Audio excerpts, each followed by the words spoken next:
এই গরমের মধ্যে তোমরা যদি তোমাদের এসির টেম্পারেচারকে 16 ডিগ্রিতে সেট করতে চাও তাহলে কিন্তু তোমরা এটা করতে পারবে না। এখন কিন্তু গভর্নমেন্ট অফ ইন্ডিয়া এমন একটা রুলস আনছে যেটার মাধ্যমে তোমরা কিন্তু তোমাদের এসির টেম্পারেচারকে 20 ডিগ্রির নিচে নামাতে পারবে না বা 28 ডিগ্রির ওপরে তুলতে পারবে না। মানে টেম্পারেচারটা 20 থেকে 28-এর মধ্যেই কিন্তু থাকবে। এবং এই রুলসটা শুধু বাড়ির এসির ক্ষেত্রে নয়, হোটেল, ক্যাবস, গাড়ি সবেতে কিন্তু এই রুলসটা খুব তাড়াতাড়ি আসতে চলেছে।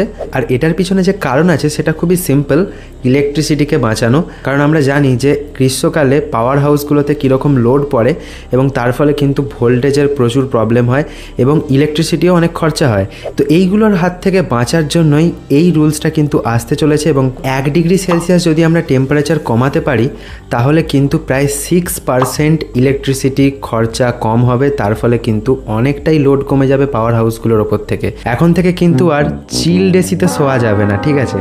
তো এই রুলসটা জানার পর তোমাদের কেমন লাগছে অবশ্যই কিন্তু কমেন্ট করে জানাতে ভুলো না। আর ভিডিওটায় অবশ্যই লাইক করে দিও এবং চ্যানেলটাকে সাবস্ক্রাইব করে রাখো এরকমই আরও ভিডিও দেখার জন্য।